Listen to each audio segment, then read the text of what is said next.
唔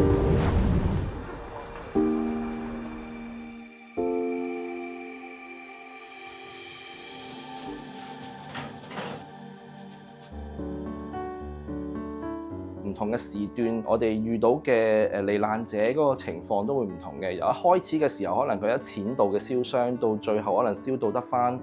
灰，甚至乎可能得返個骨架嘅情況都有。一個夫妻咁樣，嗰個遺體得返骨碎同埋骨架。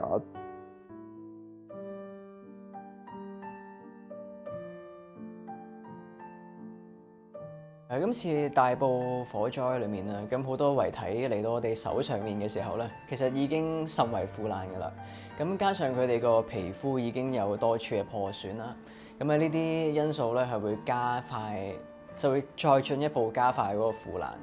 係啦。咁就喺呢一個修復嘅過程裏面咧，其實通常可能都要做1、2日啊，甚至乎可能要做3日添。咁喺呢啲情況之下，如果唔做防腐嘅話咧，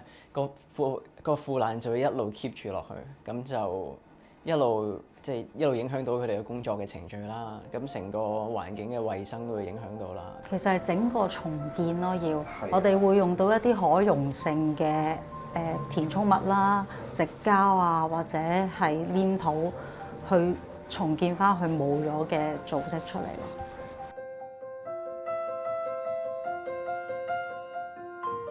縫合係我哋最常會做到嘅嘢啦，咁就係會用針線啦，咁就將一啲傷口啦就連埋一齊之後啦，咁佢就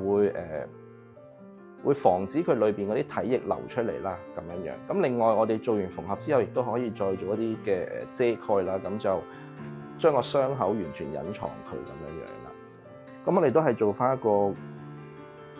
我哋叫做調色啦，用一個好少少嘅碎粉濕粉啦，做一個調色，令到佢個色咧稍為接近翻我哋在生嘅時候。因為好多時候咧，我哋咧因為會近個火源啦，咁我哋身體啲毛髮就會首先燒晒嘅，咁所以畫眉啦，或者我哋重建翻個眉毛都好重要嘅。我哋同最尾我哋叫做交接，同個家屬交接嗰個時候，其實我哋每個人都好緊張，因為我哋都唔想令到家屬去失望，因為始終我哋成個過程係睇住個先人由唔完整，最尾砌到翻佢完整，咁我哋都希望可以俾到個安慰家屬，令到佢可以即係俾佢知道，佢先人係可以完整咁離開翻呢個世界。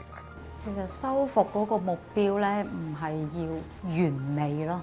其實我哋係想令到嗰個自然度啦，同埋個辨識度係可以攞到個平衡。我哋俾自己嘅目標係嗰個先人佢原本個樣係大約70%。蘇花個家屬見到嘅時候，都真係一見到就話哦，好似啊咁樣。咁呢一下其實我哋都好滿足嘅。咁亦都好多家屬佢都感謝我哋啦，多謝你見到你可以俾我見得翻我個爸爸，或者見得翻我媽媽，或者見得翻我邊個。